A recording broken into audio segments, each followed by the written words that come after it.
ಆತ್ಮೀಯ ಬಂಧುಗಳೇ, ಶ್ರೀಮದ್ ಭಾಗವತಂ ಸ್ಕಂದ 3 ಭಾಗ 2 ಅಧ್ಯಾಯ 25 ಭಕ್ತಿ ಸೇವೆಯ ಮಹಿಮೆಗಳು. ಇದರಿಂದ ಇವತ್ತು 2 ಶ್ಲೋಕಗಳನ್ನು ತಿಳ್ಕೊಳ್ಳೋಣ. ಶ್ಲೋಕ 5. ಮೈತ್ರೇಯ ಉವಾಚ ಪಿತರಿ ಪ್ರಸ್ಥಿತೇರಣ್ಯಂ ಮಾತು ಪ್ರಿಯ ಚಿಕೀರ್ಷಯ ತಸ್ಮಿನ್ ಬಿಂದು ಸರೇವಾತ್ಸೀದ್ ಭಗವಾನ್ ಕಪಿಲ ಕಿಲ. ಅನುವಾದ. ಮೈತ್ರೇಯರು ನುಡಿದರು, ಕರ್ದಮನು ಕಾಡಿಗೆ ಹೊರಟು ಹೋದಾಗ ಭಗವಾನ್ ಕಪಿಲನು ತನ್ನ ತಾಯಿಯಾದ ದೇವಹೂತಿಯನ್ನು ಪ್ರಸನ್ನಗೊಳಿಸಲು ಬಿಂದು ಸರೋವರದ ತೀರದಲ್ಲಿ ನೆಲೆಸಿದನು. ಶ್ಲೋಕ 6. ತಮಾಸೀನಮಕರ್ಮಾಣಂ ತತ್ವಮಾರ್ಗಾಗ್ರದರ್ಶನಂ ಸ್ವಸುತಂ ದೇವಹೂತ್ಯಾಹ ಧಾತು ಸಂಸ್ಮರತಿ ವಚಃ. ಅನುವಾದ. ದೇವಹೂತಿಗೆ ಪರಾತ್ಪರ ಸತ್ಯದ ಅಂತಿಮ ಗುರಿಯನ್ನು ತೋರಿಸಬಲ್ಲ ಕಪಿಲನು ಅವಳೆದುರಿಗೆ ವಿರಾಮವಾಗಿ ಕುಳಿತಿದ್ದಾಗ ಆಕೆಯು ತನಗೆ ಬ್ರಹ್ಮದೇವನು ಹಿಂದೆ ಹೇಳಿದ್ದ ಮಾತುಗಳನ್ನು ಸ್ಮರಿಸಿಕೊಂಡಳು. ಆದ್ದರಿಂದ ಅವಳು ಕಪಿಲನಿಗೆ ಈ ಕೆಳಗಿನಂತೆ ಪ್ರಶ್ನಿಸಲು ಆರಂಭಿಸಿದಳು. ಇವು ಶ್ಲೋಕಗಳು ಮತ್ತು ಅವುಗಳ ಅನುವಾದ. ಈಗ ಭಾವಾರ್ಥದ ಮೂಲಕ ನಾವಿದರ ಅರ್ಥವನ್ನು ತಿಳ್ಕೊಳ್ಳೋದಕ್ಕೆ ಪ್ರಯತ್ನ ಮಾಡೋಣ. ಓದ ಭಾಗದಲ್ಲಿ ನಾವೇನು ತಿಳ್ಕೊಂಡಿದ್ವಿ? ಭಗವಂತನೇ ಎಲ್ಲದಕ್ಕೂ ಒಡೆಯ, ಅವನು ಸ್ವಕಾಮ ಪೂರ್ಣನಾಗಿರುವಂಥವನು ಮತ್ತು ತನ್ನ ಅಂತರ್ಯದ ಶಕ್ತಿಯಿಂದ ಎಲ್ಲ ಕ್ರಿಯೆಗಳನ್ನು ಕೂಡ ನಡೆಸುವಂತಹ ಆ ಭಗವಂತ ದೇವೋತ್ತಮ ಪುರುಷ ಇದಾನಲ್ಲ, ಅವನ ಎಲ್ಲ ಕ್ರಿಯೆಗಳು, ಅವನು ಹೇಗೆಲ್ಲ ಕೆಲಸ ಮಾಡ್ತಾನೆ, ಅವನ ಲೀಲೆಗಳೇನು, ಅದನ್ನೆಲ್ಲ ನನಗೆ ದಯವಿಟ್ಟು ಕೂಡ ವರ್ಣನೆ ಮಾಡಿ ಅಂತನ್ಬಿಟ್ಟು ಕೇಳ್ತಾರೆ. ಅದಕ್ಕೆ ಸೂತ ಮುನಿಗಳಿಲ್ಲೇನು ಹೇಳ್ತಾರೆ ಅಂದರೆ, ಅತ್ಯಂತ ಶಕ್ತಿ ಸಂಪನ್ನರಾದಂತಹ ಮೈತ್ರೇಯ ಋಷಿಗಳಿದಾರಲ್ಲ, ಅವರು ವ್ಯಾಸ ಮಹರ್ಷಿಗಳ ತುಂಬ ಕ್ಲೋಸ್ ಫ್ರೆಂಡ್ ಅಂತ ಹೇಳ್ತೀವಲ್ವ, ಆ ರೀತಿ ಆಪ್ತ ಮಿತ್ರ ಅಂತ, ಆ ರೀತಿ ಮಿತ್ರರಾಗಿದ್ದರು. ಅಲೌಕಿಕ ಜ್ಞಾನವನ್ನು ಕುರಿತು ವಿದುರನ ಪ್ರಶ್ನೆಗಳಿದೆಯಲ್ಲ, ಅದರಿಂದ ತುಂಬ ಸಂತೋಷಪಟ್ಟು ಅವ್ರಿಗೂ ಹೇಳಬೇಕು ಅನ್ನುವಂಥ ಒಂದು ಉತ್ಸಾಹ ಕೂಡ ಬಂತು. ಅದಕ್ಕೆ ಮೈತ್ರೇಯರೇನು ಮಾಡ್ತಾರೆ, ಈಗ ಆ ರೀತಿ ಮುಂದುವರಿಸ್ತಾರೆ. ಅವರು ಕತೆ ಹೇಳೋದಕ್ಕೆ, ಅವ್ರು ಏನು ಪ್ರಶ್ನೆ ಕೇಳಿದ್ರೋ ಅದಕ್ಕೆ ಇವರು ಉತ್ತರ ಹೇಳೋದಕ್ಕೆ ಶುರು ಮಾಡ್ತಾರೆ ಅಂತನ್ಬಿಟ್ಟು ತಿಳ್ಕೊಂಡಿದ್ವಿ. ಈಗ ಈ ಒಂದು ಶ್ಲೋಕದಲ್ಲಿ ಮೈತ್ರೇಯರು ಹೇಳ್ತಾರೆ, ಕರ್ದಮ ಕಾಡಿಗೆ ಹೊರಟೋಗ್ತಾನಲ್ಲ, ಮಗ ಈಗ ಬೆಳೆದು ದೊಡ್ಡವನಾಗಿದ್ದ, ಸೊ ಅದಕ್ಕೋಸ್ಕರ ಹೆಂಡತಿಯನ್ನ ಅವನಿಗೆ ಒಪ್ಪಿಸಿ, ಅಂದರೆ ನಿನ್ನ ತಾಯಿಯನ್ನು ನೋಡ್ಕೊಳ್ಳೋ ಜವಾಬ್ದಾರಿ ನಿಂದು ಅಂತನ್ಬಿಟ್ಟು ಹೇಳಿ ಹೊರಟೋಗ್ತಾರೆ ಕಪಿಲ ಮಹರ್ಷಿಗಳು. ನೋಡಿ, ಅವಾಗ ಈ 4 ವರ್ಣಾಶ್ರಮ ಪದ್ಧತಿಗಳೇನಿತ್ತೋ ಅದನ್ನು ಸರಿಯಾಗಿ ಪಾಲನೆ ಮಾಡ್ತಾ ಇದ್ರು. ಹೇಗೆ ಅಂತಂದರೆ, ಈಗ ಬ್ರಹ್ಮಚಾರಿಯಾಗಿ ವಿದ್ಯಾಭ್ಯಾಸ ಎಲ್ಲ ಮುಗಿಸಿದ ಮೇಲೆ ಅವರು ಬೇಕು ಅಂತಂದರೆ ಮದುವೆ ಮಾಡ್ಕೋಬೋದು, ಇಲ್ಲ ಬ್ರಹ್ಮಚಾರಿಯಾಗಿ ಸನ್ಯಾಸಿ ಆಗ್ಬೋದಾಗಿತ್ತು. ಗೃಹಸ್ಥಾಶ್ರಮಕ್ಕೆ ಬಂದು ಮದುವೆ ಆಗಿ ಮಕ್ಕಳು ಎಲ್ಲ ಆದಮೇಲೆ ಆಗ ಆ ಮಗನಿಗೆ ತನ್ನ ಹೆಂಡತಿಯನ್ನು ಒಪ್ಪಿಸಿ, ಅಂದರೆ ನಿನ್ನ ತಾಯಿಯನ್ನು ನೋಡ್ಕೊಳ್ಳೋ ಜವಾಬ್ದಾರಿ ನಿಂದೀಗ ಅಂತನ್ಬಿಟ್ಟು ಅವರು ಅಲ್ಲಿ ಬಿಟ್ಬಿಟ್ಟು ಇವ್ರೇನು ಮಾಡ್ತಾಯಿದ್ರು, ವಾನಪ್ರಸ್ಥಕ್ಕೆ ಅಂತ ಕಾಡಿಗೆ ಹೊರಟೋಗ್ತಾ ಇದ್ರು. ಕೆಲವರು ಹೆಂಡತಿಯನ್ನು ಕರ್ಕೊಂಡು ಹೋಗ್ತಾ ಇದ್ರು. ಆಮೇಲೆ ಸನ್ಯಾಸಾಶ್ರಮಕ್ಕೆ ಬಂದಾಗ ಅವರೊಬ್ಬರೇ ಇರಬೇಕಾಗಿತ್ತು, ಹೆಂಡತಿ ಕೂಡ ಇರಬಾರ್ದು. ಆ ರೀತಿ ಅವರು ಸರಿಯಾದ ರೀತಿಯಲ್ಲಿ ಅದನ್ನೆಲ್ಲ ಫಾಲೋ ಮಾಡ್ಕೊಂಡು ಹೋಗ್ತಾ ಇದ್ರು. ಇವಾಗಿಲ್ಲ, ಇವಾಗ 70 ವರ್ಷ 80 ವರ್ಷ ಅಲ್ಲ 90 ವರ್ಷ ಆದರೂ ಕೂಡ ಐಹಿಕ ಪ್ರಪಂಚದಲ್ಲೇ ಮುಳುಗಿರ್ತಾರೆ ಹೊರತು ಇನ್ನೂ ಆಸೆ, ಅದು ನಂದು ನಾನು ಅನ್ನೋದು, ಮತ್ತು ನಾನೇ ಇದನ್ನೆಲ್ಲ ನೋಡ್ಕೋಬೇಕು, ಆ ಒಡೆತನದ ಒಂದು ಅಹಂ ಏನಿರುತ್ತೋ ಅದು ಎಲ್ಲ ಇರುತ್ತೆ ಈಗಲೂ. ಅಂದರೆ ಬಿಟ್ಕೊಡೋದಕ್ಕೆ ಇಷ್ಟನೇ ಆಗೋದಿಲ್ಲ. ಈಗ ಎಷ್ಟೋ ಮನೆಗಳಲ್ಲಿ ಸೊಸೆದು ಅತ್ತೆದು ಜಗಳ ಆಗದೆ ಮನೆ ಜವಾಬ್ದಾರಿಯನ್ನು ತಗೊಳ್ಳೋ ವಿಷಯದಲ್ಲಿ ನಾನು ನೋಡ್ಕೋಬೇಕು ಅಂತ ಅಲ್ವಾ. ಈಗ ಸೊಸೆ ಬಂದಿದ್ದಾಳೆ ಅಂತಂದಮೇಲೆ ಅವಳಿಗೆಲ್ಲ ಹೇಳ್ಕೊಟ್ಟು ಅದನ್ನೆಲ್ಲ ಅವಳಿಗೆ ಜವಾಬ್ದಾರಿಯನ್ನು ಕೊಟ್ಬಿಟ್ಟು ಇವರು ಇನ್ನು ಭಗವಂತನ ಕಡೆಗೆ, ಅಂದರೆ ಐಹಿಕದ ಬಗ್ಗೆ ಬಿಟ್ಟು ಆಧ್ಯಾತ್ಮಿಕದ ಒಂದು ಆಸಕ್ತಿಯನ್ನು ಅವರು ಪಡ್ಕೋಬೇಕು. ಅದನ್ನೆಲ್ಲ ತಿಳ್ಕೊಂಡು ಏನು ಸಾಧನೆ ಮಾಡಬೇಕು ಅದ್ರ ಕಡೆ ಗಮನ ಕೊಡಬೇಕು. ಯಾಕಂದರೆ ಯಾವಾಗ ನಮ್ಗೆ ಸಾವು ಬರುತ್ತೋ ಗೊತ್ತಿಲ್ಲ, 50 ದಾಟಿದೆ ಅಂತಂದರೆ ಯಾವಾಗ ನಮಗೆ ಏನಾಗುತ್ತೆ ಅಂತ ಗೊತ್ತಿಲ್ಲ. ಸೊ ಅದರಿಂದ ಆದಷ್ಟು ಸಮಯವನ್ನು ಆಧ್ಯಾತ್ಮಿಕ ವಿಚಾರದಲ್ಲಿ ನಮ್ಮನ್ನು ನಾವು ತೊಡಗಿಸ್ಕೊಳ್ಬೇಕಾಗತ್ತೆ. ಆದರೆ ನಾವು ಹಾಗೆ ಮಾಡೋದಿಲ್ಲ. ಇನ್ನೂ ನಮಗೆ ಐಹಿಕ ಬಂಧನಗಳು ಎಷ್ಟಿದೆ ಅಂದರೆ, ಅದರಲ್ಲಿ ಆಸಕ್ತಿ ಎಷ್ಟಿದೆ ಅಂದರೆ ಇನ್ನೂ ಬಿಡೋದಕ್ಕೆ ನಾವು ತಯಾರಾಗಿಲ್ಲ. ಆದರೆ ಇಲ್ಲಿ ಕರ್ದಮ ಮಹರ್ಷಿಗಳೇನು ಮಾಡಿದ್ರು, ಕಾಡಿಗೆ ಹೊರಟು ಹೋಗ್ತಾರೆ. ಅದಕ್ಕೆ ಭಗವಾನ್ ಕಪಿಲರು ಏನು ಮಾಡ್ತಾರೆ, ತಮ್ಮ ತಾಯಿಯಾದಂಥ ದೇವಹೂತಿಯನ್ನು ತುಂಬ ಸಂತೋಷವಾಗಿ ಇಟ್ಕೊಳ್ಬೇಕಲ್ವ, ಅಲ್ವಾ? ಈಗ ತಂದೆ ಬಿಟ್ಟು ಹೊರ್ಟೋದ್ರು ಅಂದಾಗ ತಾಯಿಗೆ ಸ್ವಲ್ಪ ಯೋಚನೆ ಎಲ್ಲ ಇರತ್ತೆ. ಸೊ, ಅದಕ್ಕೆ ಅವ್ಳಿಗೆ ಬೇಜಾರಾಗಬಾರ್ದು. ನಾನು ಅವ್ರನ್ನ ಚೆನ್ನಾಗಿ ನೋಡ್ಕೋಬೇಕು ಅನ್ನೋ ಕಾರಣದಿಂದ ನನ್ನ ತಾಯಿ ಸಂತೋಷವಾಗಿರಬೇಕು ಅಂತ ಏನು ಮಾಡ್ತಾರೆ, ಬಿಂದು ಸರೋವರ ಅಂತ ಒಂದಿರತ್ತೆ. ಅದರ ತೀರದಲ್ಲಿ ಬಂದು ಅಲ್ಲಿ ವಾಸ ಮಾಡ್ತಾರೆ. ಯಾಕಂದ್ರೆ ಸ್ವಲ್ಪ ಪ್ರಕೃತಿ ಇರುತ್ತಲ್ಲ, ಅಂತ ಕಡೆ ಎಲ್ಲ ಇದ್ದಾಗ ತಾಯಿಗೆ ಬೇಜಾರೆಲ್ಲ ಹೋಗುತ್ತೆ, ಚೆನ್ನಾಗಿರ್ತಾರೆ, ಖುಷಿಯಾಗಿರ್ತಾರೆ ಅನ್ನೋದು ಅವರ ಒಂದು ಅನಿಸಿಕೆ. ಅದಕ್ಕೋಸ್ಕರ ಅಲ್ಲಿ ಬಂದು ಅವರು ವಾಸ ಮಾಡ್ತಾರೆ. ಈಗ ಭಾವಾರ್ಥದಲ್ಲಿ ಗುರುಗಳು ಇದ್ರ ಬಗ್ಗೆ ಏನು ಹೇಳಿದ್ದಾರೆ ಅಂತ ತಿಳ್ಕೊಳ್ಳೋಣ. ತಂದೆ ಅನುಪಸ್ಥಿತಿಯಲ್ಲಿ ತಾಯಿಯ ನಿರ್ವಹಣೆ ಮಾಡುವುದು ಮತ್ತು ತನ್ನ ಸಾಮರ್ಥ್ಯಕ್ಕನುಗುಣವಾಗಿ ಅವಳ ಸೇವೆಗೈಯುವುದು ವಯಸ್ಸಿಗೆ ಬಂದ ಮಗನ ಕರ್ತವ್ಯವಾಗಿದೆ. ಅದರಿಂದ ಅವಳು ತನ್ನ ಗಂಡನ ಅಗಲಿಕೆಯ ವೇದನೆಯನ್ನು ಅನುಭವಿಸುವುದಿಲ್ಲ.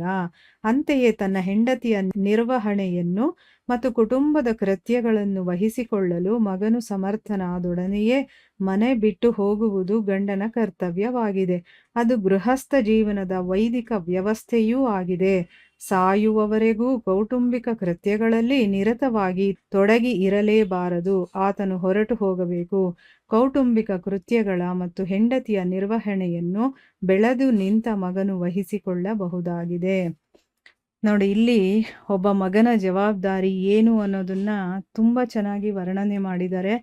ಏನು ಅಂತಂದರೆ, ಈಗ ತಂದೆ ಕಾಡಿಗೆ ಹೊರಟೋಗಿದ್ದಾನೆ ಅಥವಾ ಅವನು ಯಾವುದೋ ಒಂದು ಸಾಧನೆಗೆ ಹೊರಟೋಗಿದ್ದಾನೆ.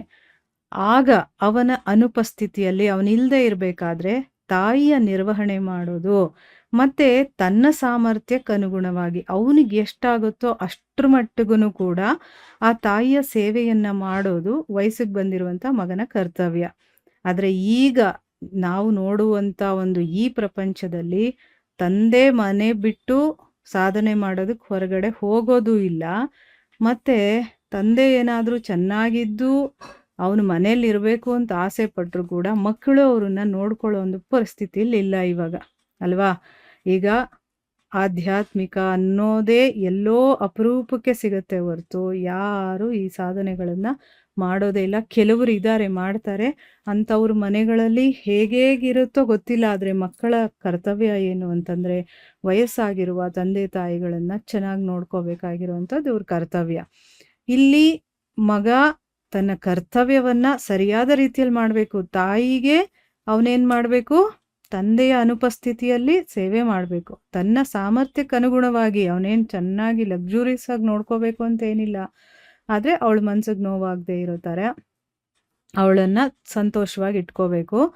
ಯಾಕೆ ಅಂದರೆ ಗಂಡನ ಅಗಲಿಕೆ ಅನ್ನುವಂಥ ವೇದನೆ ಅವಳು ಅನುಭವಿಸ್ತಾ ಇರ್ತಾಳೆ. ಅದರಿಂದ ಮಗ ಚೆನ್ನಾಗಿ ನೋಡಿಕೊಂಡಾಗ ಅವಳಿಗೆ ಆ ಒಂದು ನೆನಪು ಬರೋದಿಲ್ಲ, ನೋವಾಗೋದಿಲ್ಲ ಅಂತ ಅಂದ್ಬಿಟ್ಟು. ಅದೇ ರೀತಿ ತನ್ನ ಹೆಂಡತಿಯ ನಿರ್ವಹಣೆಯನ್ನು ಮತ್ತು ಈಗ ತನ್ನ ಹೆಂಡತಿಯನ್ನು ನೋಡ್ಕೊಳ್ತಾನೆ, ಮತ್ತು ಕುಟುಂಬದ ಕರ್ತವ್ಯಗಳು ಏನೇನಿದೆಯೋ, ಕೆಲಸ ಕಾರ್ಯಗಳು, ಜವಾಬ್ದಾರಿಗಳು ಏನೇನಿದೆಯೋ ಅದನ್ನೆಲ್ಲ ಒಬ್ಬ ಮಗ ವಹಿಸ್ಕೊಳ್ಳುವಷ್ಟು ಸಾಮರ್ಥ್ಯನಾಗಿದ್ದ ತಕ್ಷಣ ಮನೆ ಬಿಟ್ಟು ಹೋಗೋದು ಗಂಡನ ಕರ್ತವ್ಯ. ಅದು ಗೃಹಸ್ಥ ಜೀವನದ ಒಂದು ವೈದಿಕ ವ್ಯವಸ್ಥೆ ಅಂತ ಹೇಳಿದ್ದಾರೆ. ಈಗ ವೈದಿಕ ಗ್ರಂಥಗಳಲ್ಲಿ ಗೃಹಸ್ಥಾಶ್ರಮದ ಒಂದು ರೀತಿ ನೀತಿ ಏನು ಅಂತಂದಾಗ ಇದು ಅವ್ರು ಹೇಳಿರುವಂಥದ್ದು. ಒಬ್ಬ ಮಗ ಜವಾಬ್ದಾರಿಯನ್ನು ತಗೊಂಡಾಗ ತಂದೆ ಆಗಿರುವಂಥವ್ನು ಮನೆ ಬಿಟ್ಟು ಹೋಗಬೇಕು. ಅಂದರೆ ಏನು, ಸಾಧನೆಗೋಸ್ಕರ ಹೋಗ್ಬೇಕು ಅವನು ವಾನಪ್ರಸ್ಥಕ್ಕೆ.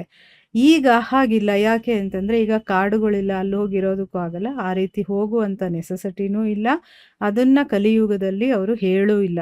ಈಗೇನು ಅಂತಂದರೆ ಮನೆಯಲ್ಲೇ ಇದ್ಕೊಂಡು ತನ್ನ ಜವಾಬ್ದಾರಿಗಳನ್ನು ಮಕ್ಕಳಿಗೆ ಕೊಟ್ಬಿಟ್ಟು ಮನೆಯಲ್ಲೇ ನಾವು ನಮ್ಮ ಒಂದು ಸಾಧನೆ ಏನಿದೆಯೋ ಅದನ್ನು ಮಾಡ್ಕೊಂಡು ಹೋಗಬೇಕು. ಈಗಲೂ ಕೂಡ ಐಹಿಕದ ಒಂದು ಜಂಜಾಟದಲ್ಲೇ ಮುಳುಗಿರಬೇಕು, ಆ ರೀತಿ ಎಲ್ಲ ಇರಬಾರ್ದು. ನಮ್ಮ ಕರ್ತವ್ಯ ಏನಪ್ಪ ಅಂತಂದರೆ ನಾವು ವಾನಪ್ರಸ್ಥರ ಆಗಬೇಕು. ಮನೆಯಲ್ಲೇ ಇದ್ಕೊಂಡು ನಾವು ನಮ್ಮ ಜಪ ತಪ ಏನೋ ಆದರೂ ಆಗಿರ್ಬೋದು, ಸ್ವಾಧ್ಯಾಯ ಮಾಡೋದಾಗಿರ್ಬೋದು, ಪ್ರವಚನಗಳನ್ನು ಕೇಳೋದಾಗಿರ್ಬೋದು, ನಾಮಸ್ಮರಣೆ ಮಾಡೋದಾಗಿರ್ಬೋದು, ಬೇರೆಯವ್ರ ಜೊತೆ ಕೂತ್ಕೊಂಡು ಆ ಭಗವಂತನ ವಿಚಾರವನ್ನು ಚರ್ಚೆ ಮಾಡೋದಾಗಿರ್ಬೋದು, ಅವನ ಬಗ್ಗೆ ಹೇಳೋದಾಗಿರ್ಬೋದು, ಕೇಳೋದಾಗಿರ್ಬೋದು, ಇದೆಲ್ಲ ಮಾಡಬೇಕಾಗಿರುವಂಥದ್ದು ಗೃಹಸ್ಥಾಶ್ರಮದಲ್ಲಿರುವಂಥವ್ರ ಕರ್ತವ್ಯ. ಸಾಯೋವರೆಗೂ ಕೂಡ ಬರೀ ಕುಟುಂಬದ ಕೆಲಸಗಳಲ್ಲೇ ನಿರಂತರವಾಗಿ ತೊಡಗಿರಬಾರ್ದು ಅಂತ ಹೇಳ್ತಾ ಇದ್ದಾರೆ. ಅವರು ಭಗವಂತನ ಚಿಂತನೆಯಲ್ಲಿ ತಮ್ಮನ್ನು ತಾವು ತೊಡಗಿಸ್ಕೊಳ್ಳಲೇಬೇಕು. ಕೌಟುಂಬಿಕ ಕೃತ್ಯಗಳ ಮತ್ತೆ ಹೆಂಡತಿಯ ನಿರ್ವಹಣೆಯನ್ನ ಬೆಳೆದು ನಿಂತ ಮಗನಿಗೆ ವಹಿಸ್ಕೊಡ್ಬೇಕು. ಇಲ್ಲಿ ಹೆಂಡತಿಯನ್ನ ವಹಿಸ್ಕೊಡ್ಬೇಕು ಅಂದ್ರೆ ಹೆಂಡತಿಗೇನು ಹೇಳಿಲ್ಲ ಅಂತಲ್ಲ. ಇಲ್ಲಿ ಗಂಡನ ಬಗ್ಗೆ ಹೇಳ್ತಾ ಇರೋದ್ರಿಂದ ಇಲ್ಲಿ ಹೇಳ್ತಾ ಇರೋದು. ಆದ್ರೆ ಅದು ಹೆಂಡತಿಗೂ ಕೂಡ ಅನ್ವಯಿಸುತ್ತೆ. ಏನು ಅಂತಂದ್ರೆ ಒಂದಿಷ್ಟು ಮಗ ಬೆಳೆದು ನಿಂತಿದ್ದಾನೆ, ಮಗನಿಗೆ ಮದುವೆ ಆಯಿತು, ಸೊಸೆ ಬಂದಿದ್ದಾಳೆ ಅಂತಂದ್ರೆ ಜವಾಬ್ದಾರಿಯನ್ನೆಲ್ಲ ಅವಳಿಗೆ ಕೊಟ್ಟು ಇವರು ಆ ಭಗವಂತನ ನಾಮಸ್ಮರಣೆಯಲ್ಲಿ ಆ ಸಾಧನೆಯಲ್ಲಿ ತಮ್ಮನ್ನು ತಾವು ತೊಡಗಿಸ್ಕೊಳ್ಬೇಕು ಅನ್ನೋದು ಇದರ ಅರ್ಥ ಆಗುತ್ತೆ. ಇನ್ನು ಮುಂದಿನ ಒಂದು ಶ್ಲೋಕದ ಅರ್ಥ ಏನಪ್ಪಾ ಅಂತಂದ್ರೆ ದೇವಹೂತಿಗೆ ಪರಾತ್ಪರ ಸತ್ಯದ ಅಂತಿಮ ಗುರಿಯನ್ನ ತೋರಿಸುವಂತಹವರು ಯಾರು? ಕಪಿಲ ಮಹರ್ಷಿಗಳು ಆ ಒಂದು ಅಂತಿಮ ಗುರಿ ಏನು ಅನ್ನೋದನ್ನ ದೇವಹೂತಿಗೆ ತೋರಿಸ್ಕೊಳ್ಬೇಕು. ಆ ಕಪಿಲ ಮಹರ್ಷಿಗಳು ಏನ್ ಮಾಡಿದ್ರು, ಅವಳ ಮುಂದೆ ಆರಾಮಾಗಿ ಕೂತಿದ್ರು. ಆಗ ಅವಳಿಗೆ ಏನಾಯ್ತು ಅಂದ್ರೆ ಈಗ ಸುಮ್ಮನೆ ಕೂತಿದ್ದಾಗ ನೋಡ್ತಾಳೆ ತನ್ನ ಮಗ ಕೂತಿದ್ದಾನೆ, ಅವನು ಭಗವಂತನ ಒಂದು ಅಂಶ ಅನ್ನೋದು ಗೊತ್ತಿದೆ ಅವಳಿಗೆ, ಭಗವಂತನ ಅವತಾರನೇ ಅಂತನ್ಬಿಟ್ಟು. ಸೊ ಈಗ ಕಪಿಲ ಮಹರ್ಷಿಗಳೇ ಅವಳಿಗೆ ದಾರಿಯನ್ನ ತೋರಿಸ್ಬೇಕು. ಅಂದ್ರೆ ನನ್ನ ಅಂತಿಮ ಗುರಿ ಏನು ಅನ್ನೋದನ್ನ ತೋರಿಸ್ಬೇಕಾಗಿರೋದು ಆ ಕಪಿಲ ಮಹರ್ಷಿಗಳು. ಅದಕ್ಕೋಸ್ಕರ ಈಗ ಇವರು ಸುಮ್ಮನೆ ಕೂತಿದಾರಲ್ಲ, ನಂಗೇನು ಹೇಳ್ತಾ ಇಲ್ವಲ್ಲ ಅಂತನ್ಬಿಟ್ಟು ಅವಳು ಏನ್ ಮಾಡ್ತಾಳೆ, ಬ್ರಹ್ಮದೇವ ಹಿಂದೆ ಹೇಳಿದ್ನಲ್ಲ ಮಾತು, ಅದನ್ನ ಸ್ಮರಣೆ ಮಾಡ್ಕೊಳ್ತಾಳೆ. ಏನು ಅಂತಂದ್ರೆ ನಿನ್ನ ಮಗನೇ ನಿನಗೆ ಮುಕ್ತಿಯ ಮಾರ್ಗವನ್ನ ತೋರಿಸ್ತಾನೆ ಅಂತ ಹೇಳಿರ್ತಾರಲ್ಲ, ಅದಕ್ಕೋಸ್ಕರ ಈಗ ನಾನೇ ಏನಾದ್ರೂ ಕೇಳಬೇಕು ಅಂತನ್ಬಿಟ್ಟು ಏನ್ ಮಾಡ್ತಾ ಇದ್ದಾಳೆ, ಕಪಿಲರಿಗೆ ಪ್ರಶ್ನೆ ಮಾಡೋದಕ್ಕೆ ಪ್ರಾರಂಭ ಮಾಡ್ತಾಳೆ.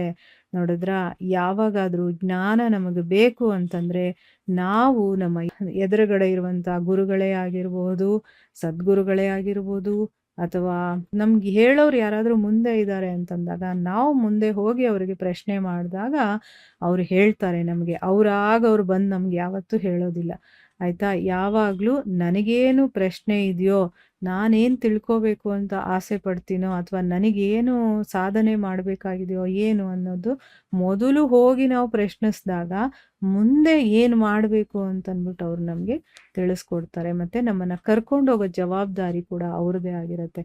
ಸೊ ಇಲ್ಲಿ ಸ್ವಲ್ಪ ಹೊತ್ತು ಕೂತ್ಕೊಳ್ತಾಳೆ, ಅವಳಿಗೆ ಬ್ರಹ್ಮದೇವ್ರು ಹೇಳಿದ್ದೆಲ್ಲ ನೆನಪು ಬರುತ್ತೆ. ಭಗವಂತನೇ ಅವತಾರ ತಗೊಂಡು ನಿನ್ನ ಮಗನಾಗಿ ಹುಡ್ತಾನೆ, ಅವನು ನಿನಗೆ ಮುಕ್ತಿ ಮಾರ್ಗ ತೋರಿಸ್ತಾನೆ ಅಂತ ಹೇಳಿರ್ತಾರಲ್ಲ. ಸೊ ಅದಕ್ಕೋಸ್ಕರ ಇವಾಗ ಏನ್ ಮಾಡ್ತಾಳೆ, ನಾನು ಪ್ರಶ್ನೆ ಮಾಡಲೇಬೇಕು ಅಂತನ್ಬಿಟ್ಟು ಈಗ ಪ್ರಶ್ನೆಯನ್ನ ಶುರು ಮಾಡ್ತಾಳೆ. ಅವಳು ಏನೇನ್ ಪ್ರಶ್ನೆಗಳನ್ನ ಕೇಳ್ತಾಳೆ, ಅದಕ್ಕೆ ಕಪಿಲ ದೇವರು ಏನು ಉತ್ತರ ಕೊಡ್ತಾರೆ ಅನ್ನೋದನ್ನ ತಿಳ್ಕೊಳ್ಳೋಣ. ಇದರಿಂದ ಏನಾಗುತ್ತೆ ಅಂತಂದ್ರೆ ನಮ್ಮ ಮನಸ್ಸಲ್ಲಿ ಏನೆಲ್ಲ ಪ್ರಶ್ನೆಗಳಿದೆಯೋ ಭಗವಂತನ ಬಗ್ಗೆ, ಅದಕ್ಕೆ ಕೆಲವೆಲ್ಲ ನಮಗೆ ಅರ್ಥ ಆಗ್ತಾ ಹೋಗುತ್ತೆ. ಸೊ ಅದರಿಂದ ಸ್ವಲ್ಪ ಗಮನ ಇಟ್ಟು ಇದನ್ನ ಮುಂದಿನ ಒಂದು ವಿಚಾರಗಳನ್ನ ನಾವು ತಿಳ್ಕೊಳ್ಳೋಣ. ಈ ದೇಹದ ಬಗ್ಗೆ, ಆತ್ಮದ ಬಗ್ಗೆ, ಪರಮಾತ್ಮನ ಬಗ್ಗೆ ಎಲ್ಲ ವಿಚಾರಗಳನ್ನ ಅವ್ರು ಹೇಳ್ತಾರೆ. ಅದನ್ನ ನಾವು ಅರ್ಥ ಮಾಡ್ಕೊಳ್ಳೋ ಪ್ರಯತ್ನ ಮಾಡೋಣ. ಸೊ ಇಲ್ಲಿಗೆ ನಾವು ನಿಲ್ಸೋಣ. ಹರೇ ಕೃಷ್ಣ.